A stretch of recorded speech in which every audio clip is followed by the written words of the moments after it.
Ntar aku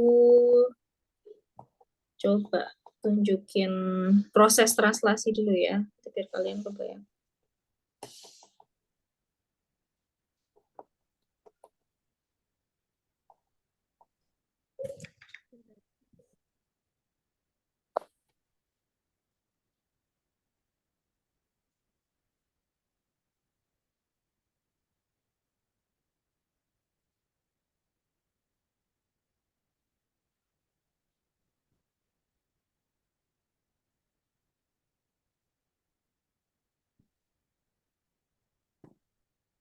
Kenapa rasanya enak? Bahannya lezat berkualitas. Ketahui lebih jauh tentang kualitas kami di kinder.com. Kelihatan ya? Steps of the translation process. Initiation. The small ribosomal subunit binds to the initiator tRNA carrying the initiator amino acid methionine. This complex then attaches to the cap structure at the 5' end of an mRNA and scans for the start codon AUG. The process is mediated by several Nah, ini kan tRNA-nya kan bawa UAC kan? Dia akan mengenali AUG-nya. Gitu. Jadi dia akan nge-scan untuk sampai mengenali AUG. initiation factors. At the start codon, the large ribosomal subunit joins the complex and all initiation factors are released. The ribosome has 3 sites.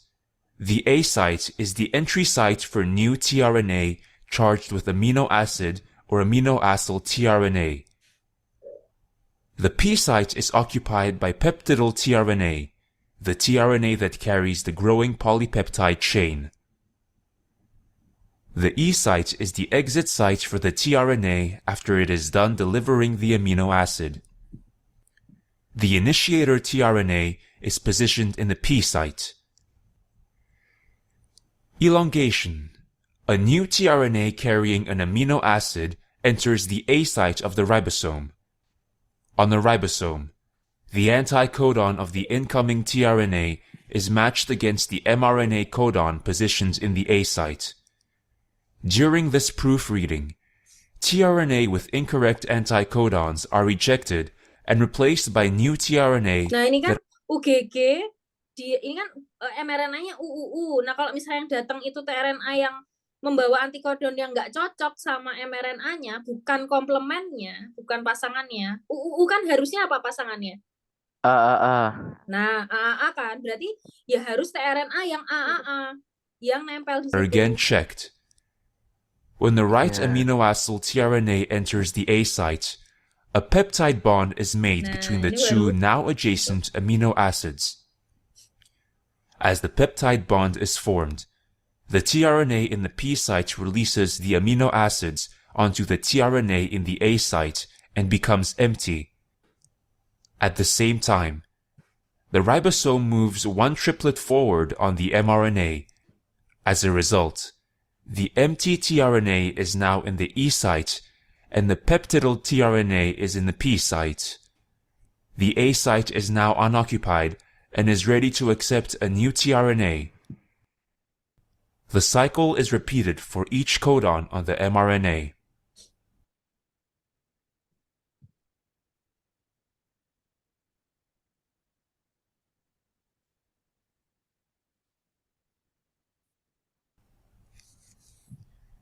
Termination. Termination happens when one of the 3 stop codons is positioned in the A site. No tRNA can fit in the A site at that point, as there are no tRNA that match that sequence. Instead, these codons are recognized by a protein, a release factor. Binding of the release factor catalyzes the cleavage of the bond between the polypeptide and the tRNA. The polypeptide is released from the ribosome. The ribosome is disassociated into subunits and is ready for a new round of translation. Nah, gitu teman-teman maksudnya. Udah kebayang sekarang? Sudah, Kak. Oke. Ya, itu sebenarnya the whole process translasi itu ya kayak gitu sih. Jadi Tadi kan ada inisiasi, elongasi, terminasi gitu ya. Inisiasi itu terjadi ketika nanti ribosom itu mengenali mRNA. Nah, tadi mungkin aku mau jelasin sedikit, aku ulangi untuk apa? Struktur ribosom ya. Jadi struktur ribosom itu dia datang itu tidak dalam keadaan udah bergabung antara subunit besar dan subunit kecil. Dia kan ada 2 subunit nih. Ada subunit besar, ada subunit kecil. Nah, yang mengenali duluan itu si subunit kecilnya, karena di sini punya mRNA binding site. Dia punya binding site. Yang bisa mengenali mRNA duluan itu yang kecil. Nah, baru nanti tRNA tadi, tRNA yang metionin yang mengenali start codon, dia nempel, baru diikuti oleh penempelan subunit yang besar. Gitu. Nah, si ribosom itu dia punya tadi ya 3 tempat gitu ya, E, P, sama A. E ini untuk exit, P itu peptidyl tRNA binding site, jadi tempatnya tRNA yang membawa polipeptida. Jadi udah rantai panjang, ngumpulinnya itu di P site. Yang A site ini adalah aminoasil tRNA binding site. Jadi tRNA yang membawa asam amino baru 1, itu nanti nempelnya pertama kali di A gitu. Ya, prosesnya kurang lebih kayak tadi ya. Jadi inisiasi itu nanti dikenali dulu oleh small ribosomal subunit. Terus tRNA yang bawa metionin dia akan nge-scan ya, mana start codonnya. Ya kan, ini kan UAC sama AUG-nya ini ya. Maksudnya itu tadi. Nah, terus dia akan masuk ke elongasi. Jadi elongasi nanti bagian apa? Yang tengah ini akan dipindah gitu ya. Si polipeptida itu akan dipindah ke belakangnya. Kayak gini, pakai ATP. Kayak gitu terus saya tadi ya, kayak tadi prosesnya sampai nanti dia menemukan terminator. Terminator dia tidak akan menggunakan tRNA. Karena tidak ada tRNA yang mengenali UAA, UAG atau UGA. Dia akan mengenali faktor release faktor gitu ya. Ya nanti akan melepaskan semua kompleks ini kayak gitu. Oke, jelas ya yang translasi, ada yang mau ditanyakan mungkin? Oke, nggak ada. Nah, ini kita masuk ke modifikasinya post translasi. Jadi setelah translasi kan kita dapatnya cuman satu rantai polipeptida gitu kan. Maksudnya rantai linear gitu. Nah, kemarin struktur protein ada berapa? Masih ingat? Struktur protein ada berapa kemarin?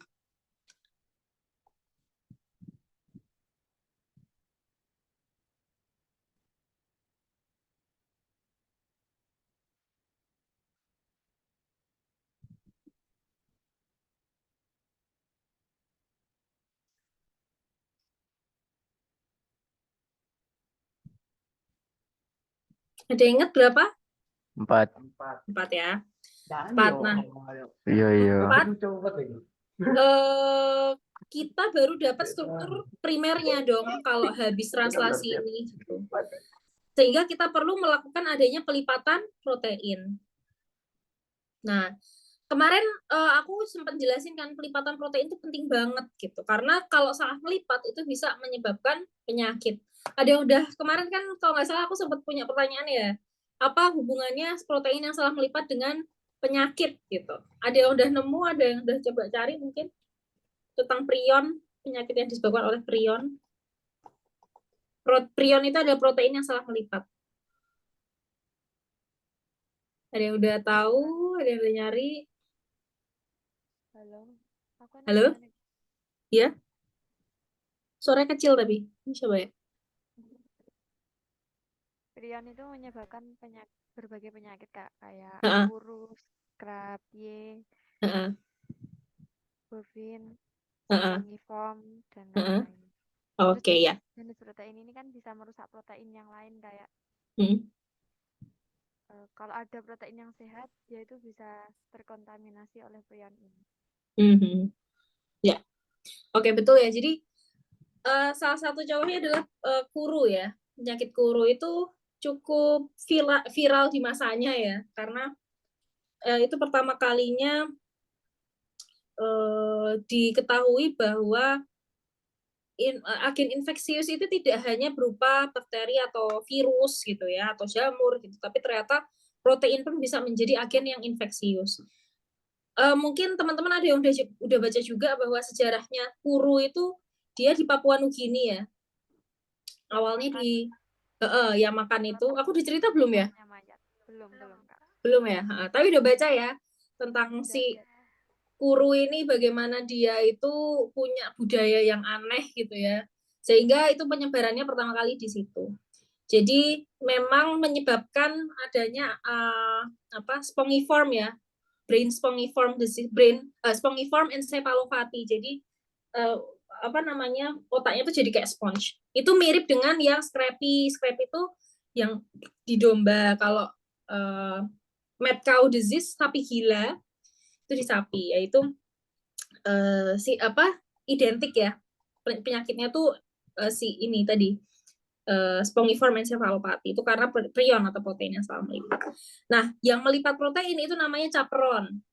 Ya, jangan kebalik sih spliceosome sama chaperone. Spliceosome itu buat splicing, buat motong, kalau chaperone ini buat ngelipat.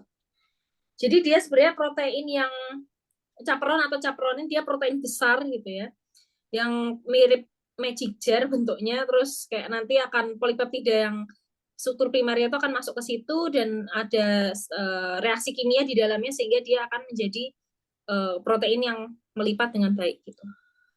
Nah, ketika ada masalah di pelipatannya ini, atau memang karena awalnya sudah ada mutasi dari DNA-nya sehingga pelipatannya itu tidak berjalan sesuai seharusnya, ya itulah yang akan menjadi masalah gitu ya. Nah, protein misalnya dia udah jadi polipeptida nih, nanti itu juga mau dijadikan apa dia, itu juga ditentukan oleh lokasi dibentuknya polipeptida ini di mana. Karena ribosom itu kan ada dua ya, ada yang terikat RE, ada yang bebas di sitoplasma. Kalau ribosom ini diingat-ingat juga, jadi ribosom yang ada di sitoplasma yang berkeliaran secara bebas itu dia akan menghasilkan protein yang dipakai secara internal aja, intrasel aja. Ya protein yang untuk di keperluan internal sel gitu. Sedangkan kalau misalnya ribosom yang nempel di RE itu dia akan melalui modifikasi lebih lanjut si proteinnya itu untuk ditargetkan keluar sel, biasanya keluar sel, atau dia jadi protein membran. Entah itu jadi transporter, entah jadi reseptor, dan lain sebagainya. Jadi dia akan dimodifikasi lebih lanjut dan ditempeli sinyal ini mau jadi protein apa sih gitu. Apakah mau jadi hormon yang dilepaskan ke peredaran darah lah, atau mau jadi protein transmembran lah, dan lain sebagainya. Kayak gitu ya. Gitu. Jadi prosesnya lebih panjang lagi. Nah, ribosom ini, misalnya ribosom terikat dan ribosom bebas itu juga tidak selalu dia terikat-terikat terus, bebas-bebas terus. Jadi tergantung protein apa yang mau dia sintesis gitu ya. Ketika itu proteinnya mau ditarget, ya dia akan nempel ke RE. Gitu. Nanti dia lepas lagi jadi protein bebas lagi. Gitu. Jadi ribosom bebas lagi kayak gitu. Nah, ini nanti ada sinyal peptide-nya, terus ini kan nanti masuk RE ya. Nah, masuk RE dia akan dimodifikasi, terus ditambahin gugus-gugus lain, tambahin gula lah, ditambahin macam-macam gitu, terus nanti ke Golgi. Akan ditransfer ke Golgi, baru nanti ditransfer melalui vesikel ke luar sel. Kayak gitu. Itu ya. Nah, terus ini ada gambar poliribosom biar kalian bayang nih yang terjadi di prokariot kayak gimana. Jadi ini contohnya di prokariot ya. Jadi kan dia di satu tempat nih transkripsi sama translasinya. Nah, ini si DNA-nya, terus ini tuh si mRNA-nya ini langsung ditempeli sama ribosom walaupun dia belum selesai transkripsinya kayak gitu. Nah, kita bisa melihat arah transkripsinya dari mana ke mana itu dengan melihat panjang mRNA-nya. Berarti ini kan arahnya dari sini ke sini kan, dari kiri ke kanan kan, karena mRNA yang di kanan ini lebih panjang, artinya dia sudah lebih lama gitu ya di transkripsi. Namanya poliribosom. Jadi mRNA-nya pun ditempelinya translasi itu tidak hanya satu ribosom gitu, tapi langsung bebarengan gitu ya. Ini gambaran aslinya di bawah mikroskop kayak gini. Ini juga gambar asli. Gitu ya, Bayang ya. Oke. Nah, jadi ya kurang lebih kayak gitu sih untuk transkripsi translasi konsep dasarnya gitu. Jadi perbedaannya di situ antara prokariot dan eukariot dari proses modifikasi-modifikasinya, terus tadi step-stepnya apa aja itu tolong diingat-ingat. Nah, mungkin ini ada proses sedikit ya.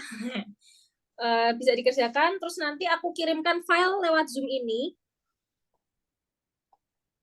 Nanti akan kalian kerja di-download aja filenya, terus dikerjakan, terus kita bahas di pertemuan selanjutnya minggu depan ya. Ya, Kak.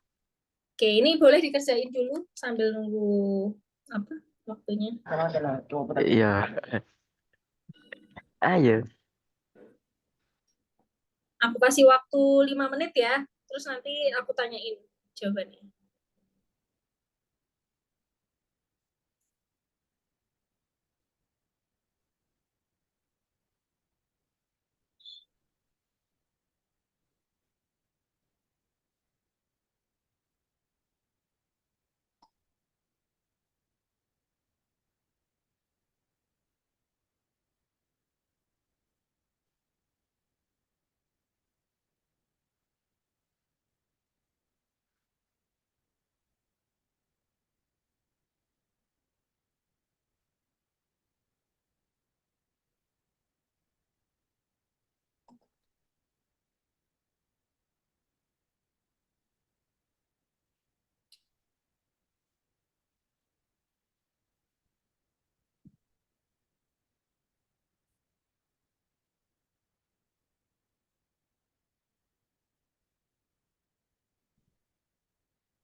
Mati ya.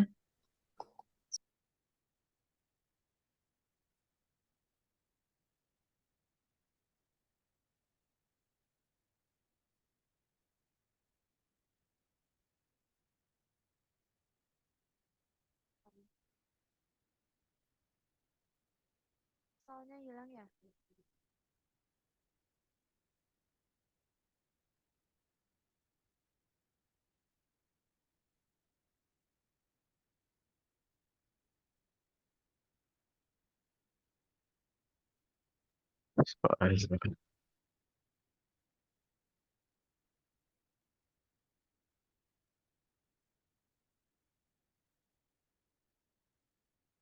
Sorry tadi ke-kick. Bentar. Tuh ini.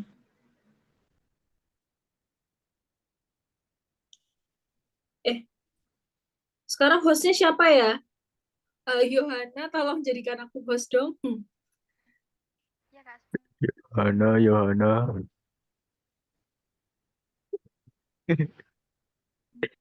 Sampai.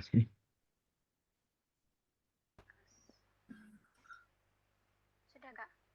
Oke, terima kasih. Ya.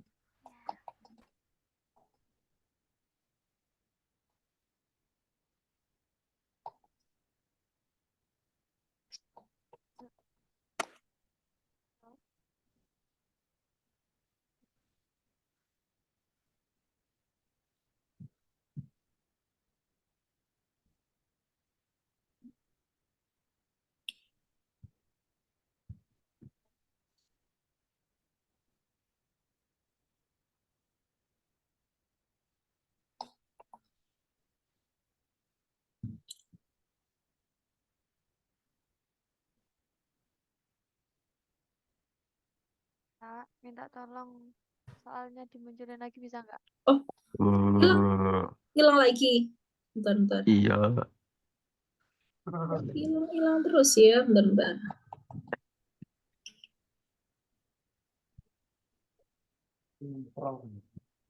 Udah ke broadcast belum? Sekarang belum? Belum ya? Bentar. Sekarang? Ya, udah, Kak. Udah. Di soalnya sudah. Nih, Ya. sekarang udah? Udah, Kak. Oke.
Udah selesai? Oh, belum?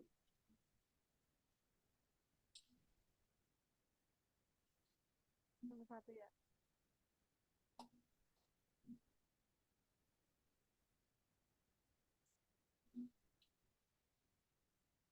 Berarti Kak, 1, 2, 3.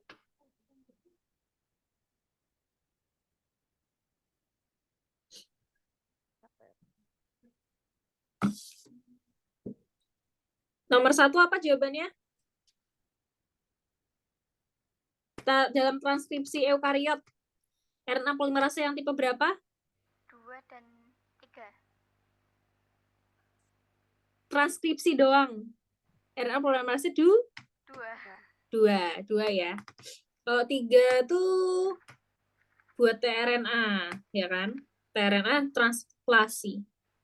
Oke, terus nomor 2 penambahan 5 cap dan 3 ekor poli A bertujuan untuk Karena mRNA itu mudah rusak karena single tadi. Jadi dia ditambahin 5 cap dan 3 cap itu kan untuk bisa tercerna di NRase. Biar tidak dicerna RNase ya. Jadi biar melindungi RNA dari RNase. Oke. Nomor 3, yang ribosom bebas berfungsi untuk memproduksi protein intrasel boleh, atau protein yang digunakan di dalam sel boleh, gitu ya. Pokoknya intinya protein yang di dalam sel. Gitu. Kalau yang terikat RE, modifikasi lanjut untuk keluar membran. Ya. Bisa ditempel sinyal. Atau singkatnya bisa bilang protein tertarget gitu udah cukup gitu ya. Protein yang ditargetkan gitu. Oke, nomor 4, protein yang membantu pelipatan protein lain. Protein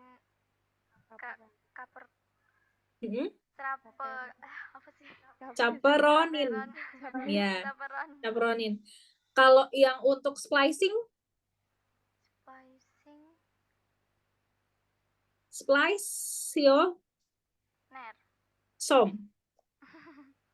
spliceosome ya yang ini. Jadi ini kan ada 2 protein yang besar yang disebutin di sini nih. Ini ada chaperon atau chaperonin. Satunya ada si ini spliceosome ini yang buat motongin intron tadi.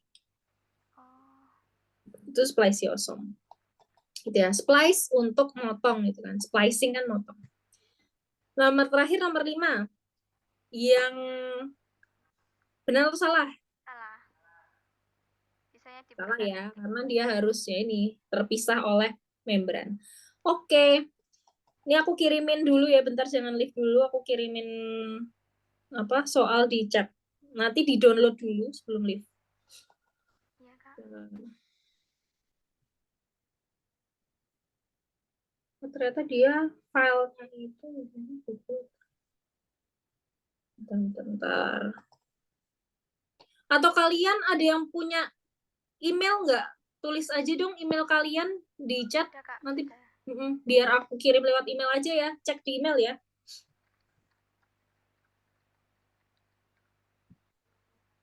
Kalau di sekolah boleh pakai elektronik sampai jam berapa? Kalau sekarang belum ada jadwalnya, Kak. Oh Tapi gitu. biasanya pagi Pagi ya? Oh ya atau udah. tergantung Zoom. Oh, tapi maksudnya kalau misalnya lagi nggak ada sesi itu boleh buka email gitu nggak? Bisa buka email? Insya Allah bisa. Bisa ya? Oke. Ya waktunya kan cukup panjang ya, masih seminggu gitu. Jadi nanti kirim lewat email, jangan lupa dikerjakan ya. Ini satu aja atau terus nanti dibagi ke teman-teman lain atau gimana? Tak kirimin ke Yohana. Yohana aja apa? Ini bisa buka email, Kak. Oh Bentar, ya, Kak. ini yang lain. Saya punya. Oh ya Nanti ya. tak kasih ke teman-teman. Oke. Oke, ini nanti tak screenshot dulu semuanya yang belum ngirim. Tuh agak 4, ada 5 ya? 5 orang apa ya?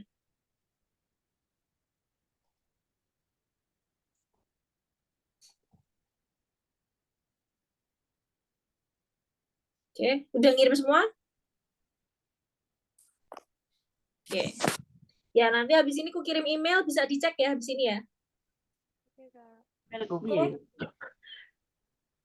Ada yang mau ditanyain dulu? Iya. Nggak ada? Oke. Oke, kita akhiri dulu ya sesi untuk siang hari ini. Kita lanjut lagi minggu depan, insya Allah. Kita bahas soalnya, jadi biar kalian bisa mengubah transkripsi, mengubah DNA menjadi protein gitu ya.